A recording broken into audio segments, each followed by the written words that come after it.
Mark Mitchell, why don't you give us the biggest bullet points you're watching right now in the polling for Rasmussen, doing a great job, and then we'll chime in a little bit, and we'll probably go through the break for sure. So, Mark, tee us up.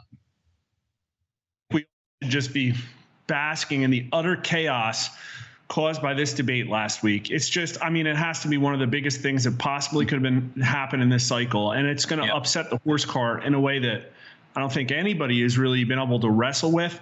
Now, I would caution the viewers about looking at really early, new 2024 matchup numbers. Our new numbers are coming out next week. I think it's really too early to understand what happened, from a pre and post debate perspective. But I'll tell you, American voters gave us a report card of the debate, and it was absolutely horrible. And as you listen to these numbers, forget about Democrat voters. The Democrats decided that Democrat voters shouldn't have a say in who their presidential candidate was going to be this time around. But imagine being a billionaire donor that gives to Democrats, or imagine being a Democrat congressman, somebody that's running with a presidential candidate right on top of their name on the ballot. Keep those people in mind as you listen to some of these numbers. So American likely voters told us that Donald Trump won the debate by an astounding 57% to 22%. That is a 35-point margin. When pre-debate, it was only a 10-point margin. So in 1 week, Americans swung 25 points. It's just absolutely incredible. And the worst thing for the Democrats is, who are the people that change their minds the most? Now, I will say 88% of the electorate told us that they watched at least some of that debate. People were watching. 53% said they watched all of it. Men, pre-debate, 12% more said Trump would win. Post-debate, 44%. That's a 32-point swing. Black voters, pre-debate, black voters said that Biden was going to win by 34 points. Post-debate, they say Trump won by 9. That's a 43-point swing.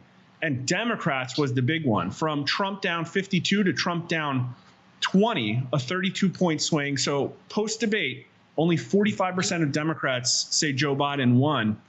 25% say Donald Trump won. Of course, there's a whole lot of not sures because they can't just bring themselves to say it. But here's the big one. After the debate, many commentators said that Joe Biden should step aside as this year's presidential candidate and let the Democratic Party choose another candidate instead. Agree or disagree? 55% of voters agree with that statement, 38% strongly. Only 36% disagree. Now, in the matchups, Biden's getting 41%. But now only 36% of voters say he shouldn't step aside. And the Democrat numbers are 48% agree now, 48% of Democrats, that Joe Biden should step aside, party should pick somebody else. Only 45% disagree. Black voters, 57% agree to only 36% disagree. 18 to 39-year-olds, 74% agree.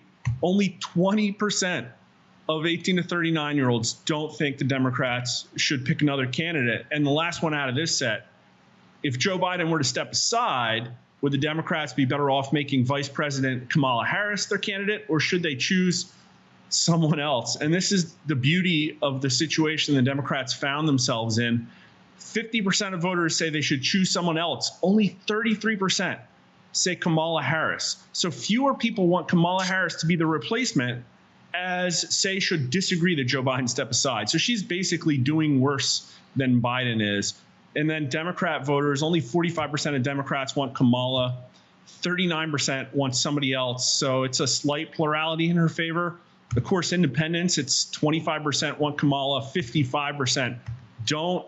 Even black voters, 49% of black voters want Kamala. That's really low considering she is ostensibly the diversity candidate. But 39% of black voters say the Democrats should choose someone else. Women, only 34% for Kamala, 50% someone else. So this is just a resounding and utter horrifying defeat for Joe Biden. They're not going to be able to listen. If it was a cold, if it was jet lag, Americans going into this debate, they had concerns about Joe Biden's age. I mean, this just seals the deal. Mark, we just finished talking about some of the next sub themes. Keep us going with the numbers for another couple minutes, and then we'll conclude the polling. Yeah, as Patty astutely pointed out, this is about the media. This isn't really about Joe Biden. Even going into the debate, 57% of voters said over time he's getting less and less mentally sharp. Only 34% said no. But, people knew the media was covering it up. 60% of voters said it's at least somewhat likely. Media is helping cover up evidence of President Biden's declining mental sharpness. Now, the media has lost tons and tons of trust, but they still have somewhat more trust with Democrats. Now, we all know the media has thrown their lot in with the establishment candidate, and I think that's what's to look at. If you ask me about the race right now, no current suggested Democrat candidate can beat Trump, is close to beating Trump in our numbers, is even really doing better than Biden, to be honest. But what I will say is the most prominent ones like Newsom and Harris, they actually poll worse against Trump than Joe Biden does. And the reason that is because of Democrats. Democrats actually have lower favorability for Harris and for Newsom. And, the independents and Republicans, very similar numbers with Biden. So the lift for the media is going to be to convince the Democrats to swallow another candidate. But just for the record, breaking news media numbers, is the problem of bias in the news media getting better or worse? 9% say better, 61% say worse. Democrats, 14% better, 45% say worse. And no matter how much you hate the media, it's not enough. 45% of Americans agree with that statement. Only 28% disagree. So what's going to happen is they're going to have to get a new candidate over the line. Mark, thank you very much. Give us your coordinates and share how we reach you and Rasmussen, all the great work you guys do.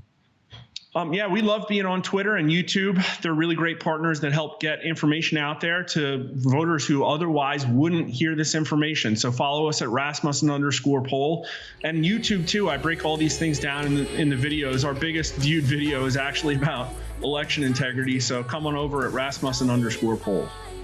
Awesome. Mark Rasmussen, our thanks for bringing the receipts, the truth. And just great polling analysis as always. I think you're giving the War Room the prism through which we can look to see how we make strides forward to save this great country.